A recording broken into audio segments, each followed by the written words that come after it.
हमारे देश में अक्टूबर 97 में 12 तारीख को ब्रिटेन की रानी एलिजाबेथ आई थी और आप सबने अखबारों में पढ़ा होगा कि ब्रिटेन की रानी जो एलिजाबेथ हमारे देश में आई उसके बारे में हिंदुस्तान के हर अखबार ने मुख्य पृष्ठ की खबर बनाई।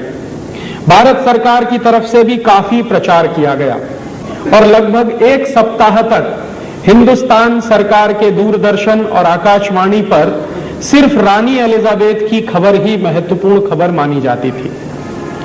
तो ब्रिटेन की रानी एलिजाबेथ भारत में आई, सच्चाई यह है कि उसको भारत सरकार ने बुलाया था, निमंत्रण दिया था।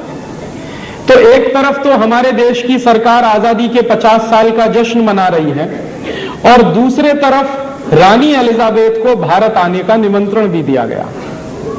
रानी एलिजाबेथ अंग्रेजों की रानी है और वो हमको ये याद दिलाने के लिए आई थी कि 50 साल पहले हमने तुमको गुलाम बनाया था। दुर्भाग्य क्या हुआ, रानी एलिजाबेथ हिंदुस्तान आई तो इसमें विशेष बात क्या है, आप ये प्रश्न पूछ सकते हैं। तो रानी एलिजाबेथ का आना हमारे देश में एक विशेष दुर्घटना को बताता है। हमारे देश में बहुत सारे देशों के राष्ट्रपति आते हैं, प्रधानमंत्री आते हैं, बहुत सारे देशों के राजदूत आते हैं, लेकिन उनके आने जाने से कभी कोई दुर्घटना नहीं हुआ करती। ब्रिटेन की रानी हिंदुस्तान में आई तो उससे जो दुर्घटना हुई वो क्या हुई। हमारे देश के अखबारों में रानी के आने के 15 दिन पहले एक वक्तव्य छपा। तो हमारे देश के प्रधानमंत्री ने कहा कि ब्रिटेन की रानी एलिजाबेथ को भारत में आने की कोई जरूरत नहीं है।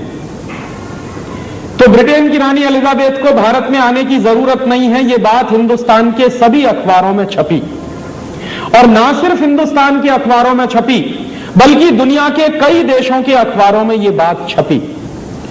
जब यह बात लंदन के अखबारों में भी छपी तो लंदन के वहां के कई सांसद हैं, वहां की जो पार्लियामेंट है, वहां के बहुत सारे सांसदों ने एक स्टेटमेंट किया।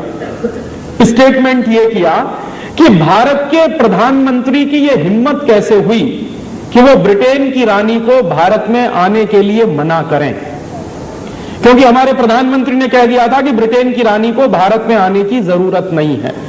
तो ब्रिटेन के प्राइम मिनिस्टर, उनके कई मंत्री और उनके कई बड़े बड़े नेताओं ने इस बात पर हंगामा किया और यह हंगामा जो लंदन में हुआ वो बाद में हिंदुस्तान तक पहुंचा। और हमारे देश में क्या हुआ, लंदन से बहुत सारे फैक्स के मैसेजेस हिंदुस्तान के प्रधानमंत्री कार्यालय में पहुंचे और हिंदुस्तान की सरकार पर दबाव डालने के लिए ब्रिटेन की सरकार ने एक प्रेस वक्तव्य भी जारी कर दिया। वो प्रेस वक्तव्य भी हिंदुस्तान में छपा, दुनिया के तमाम देशों के अखबारों में छपा। तो 24 घंटे पहले हमारे प्रधानमंत्री कहते थे कि ब्रिटेन की रानी को भारत में आने की कोई जरूरत नहीं है। मात्र 24 घंटे के बाद हमारे प्रधानमंत्री ने एक दूसरा वक्तव्य दिया कि ब्रिटेन की महारानी को हिंदुस्तान में आने के लिए भारत सरकार स्वागत करेगी। और उसके साथ साथ एक बात और उन्होंने कही कि ब्रिटेन की महारानी को भारत में आने के लिए कोई वीजा लेने की जरूरत नहीं है, माने बिना वीजा के ब्रिटेन की महारानी भारत में आ सकती है। तो हमारे देश के प्रधानमंत्री की गुलामी की हालत का आप अंदाजा लगाइए कि 24 घंटे पहले एक बात कह रहे हैं और 24 घंटे के अंदर आपको वक्तव्य बदलना पड़ा और उनके स्वागत की तैयारी भी करनी पड़ी। ब्रिटेन की महारानी आई, 12 अक्टूबर को दिल्ली में उतरी तो पुलिस के किसी भी बड़े अधिकारी ने ब्रिटेन की महारानी का वीजा पूछने की हिम्मत नहीं की। कानून जानते हैं क्या है? कानून यह है कि आप दुनिया के किसी भी देश में बिना वीजा के जा नहीं सकते और अगर आप कभी गलती से अमेरिका जाएं और आपके पास वीजा ना हो तो दो ही बातें होंगी आपके साथ, या तो अमेरिका की जेल में पकड़कर आपको बंद कर दिया जाएगा या किसी हवाई जहाज से वापस आपको हिंदुस्तान भेज दिया जाएगा।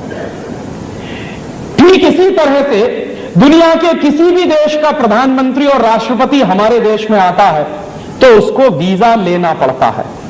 हमारे देश के राष्ट्रपति और प्रधानमंत्री जब दूसरे देशों में जाते हैं तो उनको भी वीजा लेना ही पड़ता है, लेकिन ब्रिटेन की रानी को भारत में आने के लिए वीजा लेने की जरूरत नहीं है। यह बात जब सरकार ने कही तो हमारे जैसे लोगों के मन में प्रश्न पैदा हुआ कि ऐसी कौन सी विशेषता है ब्रिटेन की रानी में जिसके लिए उसको भारत में आने के लिए वीजा की जरूरत नहीं। उसी के साथ साथ एक दूसरी दुर्घटना और हुई कि जब ब्रिटेन की रानी दिल्ली आई तो उसको 21 तोपों की सलामी दी गई। यह सलामी हमारे सिर्फ राष्ट्रपति ले सकते हैं और कोई नहीं ले सकता। भारत में सिर्फ राष्ट्रपति को अधिकार है 21 तोपों की सलामी लेने का, बाकी बाहर के किसी भी व्यक्ति को 21 तोपों की सलामी नहीं दी जा सकती। राष्ट्रपति हमारे यहां सर्वोच्च माना जाता है, जो भी संविधान की व्यवस्था है। तो ब्रिटेन की महारानी को 21 तोपों की सलामी भी दी गई और हमारी सरकार रानी के प्रोटेक्शन में इस तरह से लगी हुई थी जैसे जॉर्ज पंचम के प्रोटेक्शन में 1911 में कभी यह हुआ होगा। मेरे एक वकील दोस्त हैं, सुप्रीम कोर्ट में प्रैक्टिस करते हैं। मैंने उनसे पूछा कि भारत में ब्रिटेन की महारानी आए और उसको बिना वीजा के भारत में घुसने की परमिशन मिले, इस बात की कोई लीगल वैलिडिटी है क्या? तो उस वकील ने मुझे कहा कि हां राजीव भाई, इस बात की पूरी लीगल वैलिडिटी है कि ब्रिटेन की रानी को भारत में आने के लिए वीजा लेने की जरूरत नहीं है। तो मैंने उन वकील से कहा कि यह सिर्फ एक स्थिति में होता, ऐसी लीगल वैलिडिटी एक ही स्थिति में होती है, और वह स्थिति क्या होती है कि मान लीजिए आप जब हिंदुस्तान से अमेरिका जाएं या इंग्लैंड जाएं या फ्रांस जाएं या किसी भी देश में जाएं और वापस अपने देश में लौटें तो आपको वीजा नहीं पूछा जाएगा, आपका पासपोर्ट भी चेक नहीं किया। क्यों? क्योंकि आप अपने ही देश में वापस लौट रहे हैं। तो आप जिस देश के नागरिक हैं उसी देश में जब आप वापस लौटते हैं तो आपको ना तो वीजा पूछा जाता है ना पासपोर्ट पूछा जाता है। तो मैंने मेरे वकील दोस्त से कहा कि ब्रिटेन की रानी को अगर वीजा नहीं पूछा गया, पासपोर्ट नहीं पूछा गया, तो मैं ये मानूं क्या कि ब्रिटेन की महारानी हिंदुस्तान की नागरिक है? तो उन्होंने कहा कि हां ऐसा है। तो मेरे तो होश उड़ गए। मैंने कहा आप क्या कह रहे हैं? उन्होंने कहा मैं बिल्कुल ठीक कह रहा हूं। तो मैंने कहा कि अगर ब्रिटेन की महारानी हिंदुस्तान की नागरिक है और इस बात की लीगल वैलिडिटी है तो हमारी आजादी का मतलब क्या है? एक तरफ हम कहते हैं आजादी के 50 साल, एक तरफ हम कहते हैं भारत की स्वर्ण जयंती आजादी की, और दूसरी तरफ ब्रिटेन की महारानी हिंदुस्तान की अगर नागरिक है तो इस आजादी का मतलब क्या है?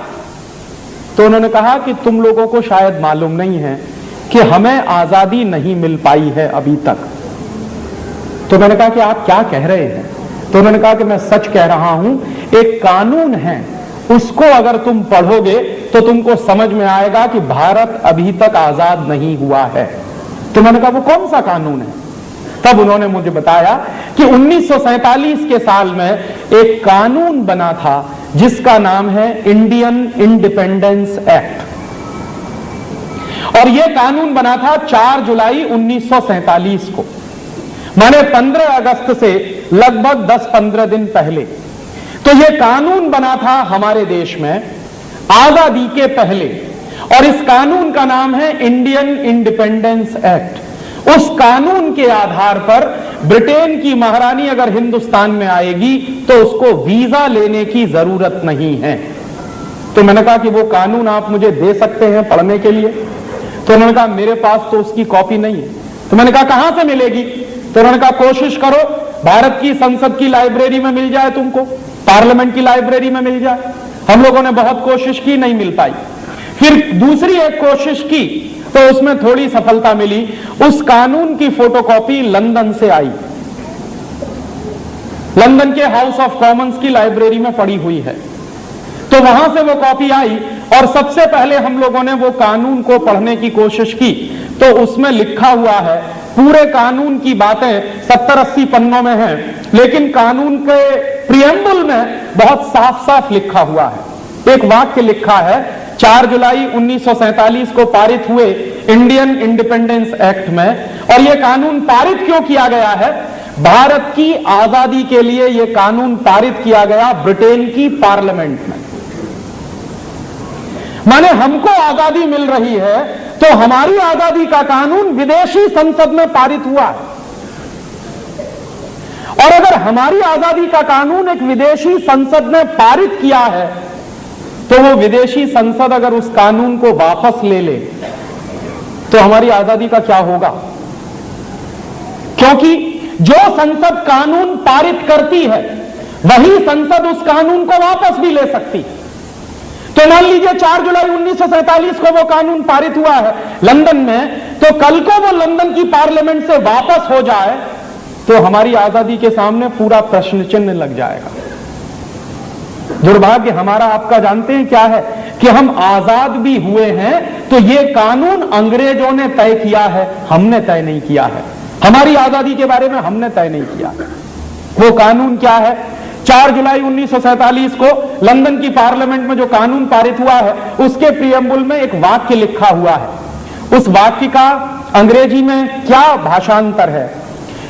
After 15th August 1947 India and Pakistan will be 2 dominion states. 15 अगस्त 1947 के बाद भारत और पाकिस्तान 2 डोमिनियन स्टेट्स बनेंगे। डोमिनियन स्टेट्स का माने क्या होता? दुनिया के किसी भी देश की डिक्शनरी में आप डोमिनियन स्टेट्स का मतलब ढूंढिए तो उसका एक ही मतलब होता है। डोमिनियन स्टेट्स का माने एक बड़े राज्य के अधीन कोई छोटा राज्य। तो हम 15 अगस्त 1947 के बाद भारत और पाकिस्तान डोमिनियन स्टेट्स बने हैं, ना कि इंडिपेंडेंट नेशन।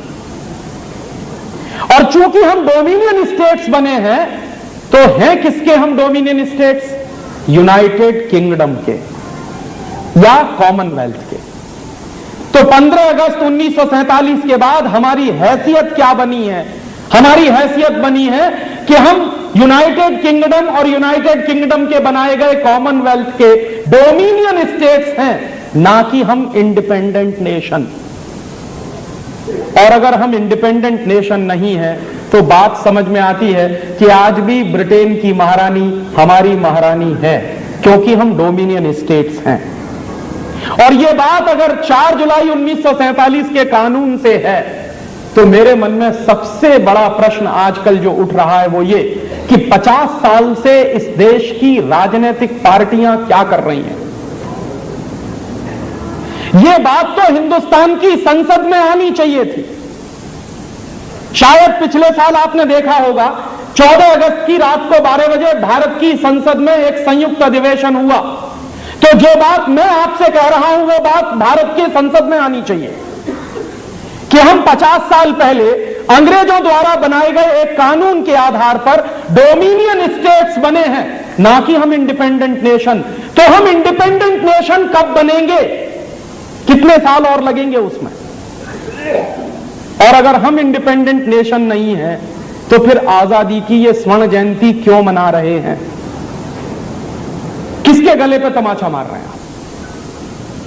और वो बात जब समझ में आई तो बिल्कुल स्पष्ट हो गया कि रानी अगर आएगी हिंदुस्तान में तो बिना वीजा बिना पासपोर्ट के ही आएगी, क्योंकि आप उनके डोमिनियन स्टेट्स हैं।